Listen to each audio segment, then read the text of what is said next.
From literally scamming millions with just a cake, to hyping up $1 million charity crypto that instantly vanished. These are the times when YouTubers were exposed for charity scams. Starting with Save the Kids, except no kids were actually being saved. So around June 2021, FaZe members K, Jarvis, Nikan, and Tico promoted a new cryptocurrency called Save the Kids, together with YouTubers like RiceGum, Samaray, and Joel Morris. The coin went live, but within a few weeks, it lost almost all its value and became virtually worthless.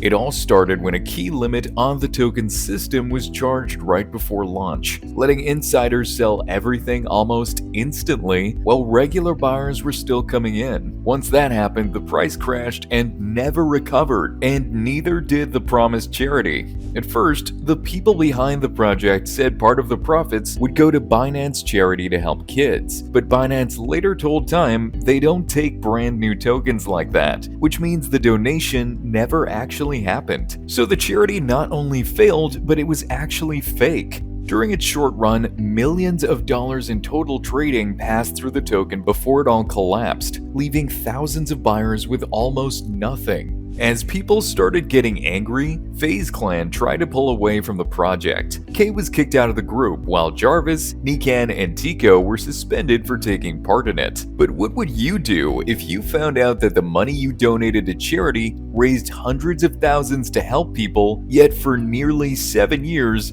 the money never reached anyone? So, YouTuber Gerard Khalil, aka the Completionist, hosted a yearly livestream called Indieland, and told viewers their donations to help scientists studying a brain disease called frontotemporal dementia. The money was collected under the Open Hand Foundation, a small family-run charity managed by Gerard and his relatives. People later discovered that from 2016 to 2022, the charity kept collecting huge amounts of money, but never sent any to research groups. So Khalil explained that they kept the money because they wanted to give one big donation at once, but the groups they looked at had rules about how the money could be used and extra fees, so the donation kept getting delayed. It wasn't until people started calling it out in 2023 that the foundation finally did something about it.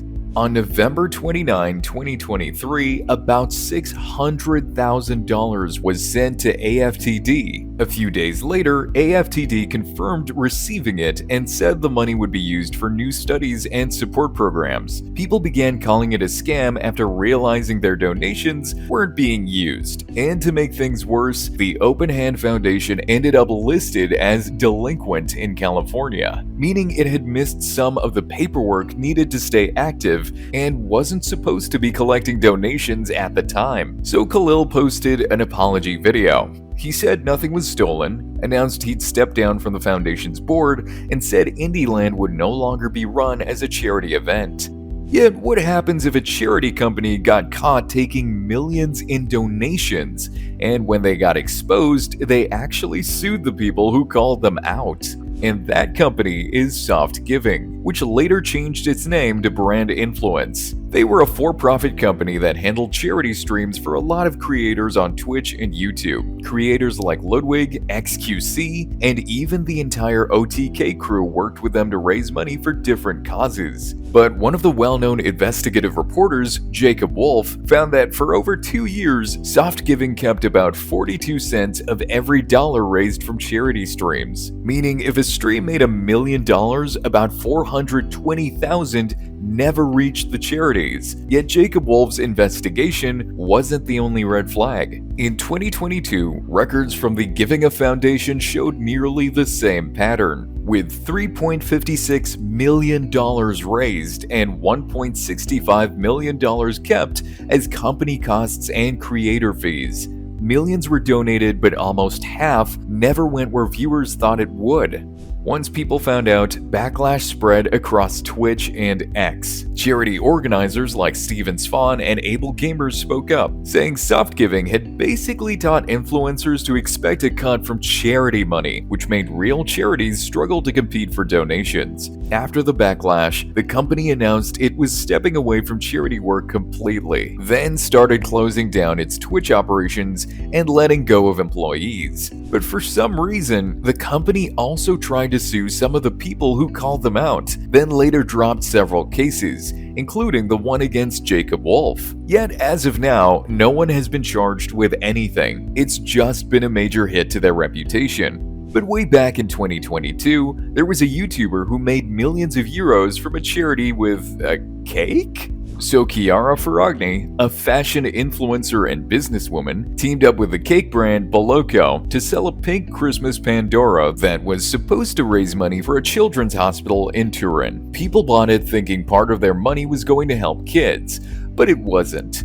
The company had already donated 50,000 euros months before the cakes even hit the shelves, and none of the sales after that went to charity. Meanwhile, Ferragni's companies were paid around 1 million euros by Bolocco for using her brand and image to promote the charity cake. That means that the cakes that people thought were raising money for sick kids were actually making her and her brand a huge profit. That's why Italy's competition authority stepped in, fining her companies a little over 1 million euros and fining Bolocco 420,000, saying the campaign misled people into believing their purchases were helping charity. Ferragni apologized publicly and promised to donate 1 million euros to the hospital. But of course, that wasn't enough. One of her other campaigns involved branded Easter eggs sold in 2021 and 2022, which were marketed as helping a children's autism charity. After the investigation, Italy's competition authority decided to close that case in July 2024, as long as Ferragni's companies paid 1.2 million euros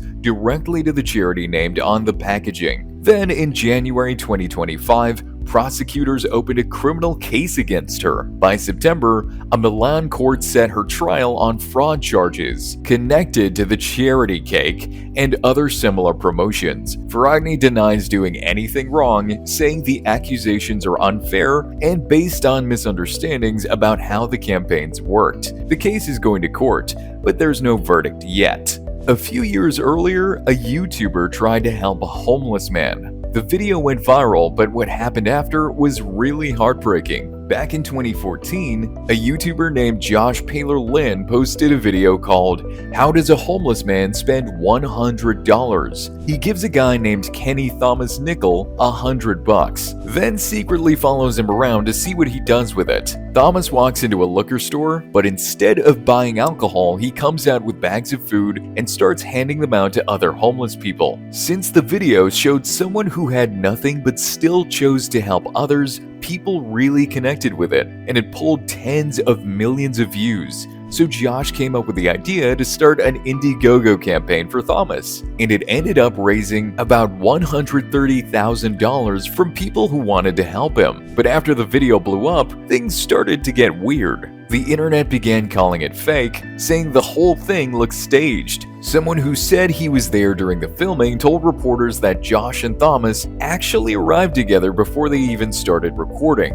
Then Thomas's brother spoke up too, saying the whole story didn't really make sense. He said Thomas wasn't completely homeless, that he was supposed to inherit some money from their parents, and that he might have been taken advantage of. He also mentions that Thomas had been struggling with alcoholism. Then a few months later, in May 2025, news broke out that Thomas had died in an alley in Los Angeles from alcohol-related issues. After that, people started asking what really happened to the money. Josh went on Fox 11 Los Angeles to defend himself. He said he had already sent the money back in March 2015 and even showed paperwork to prove it. According to him, about $11,000 went to Indiegogo fees, around $26,000 went to hotels, food, and travel, and about $108,000 was wired to a bank account under Thomas's name. There were no charges filed, but a lot of people still don't believe him, and the issue damaged his reputation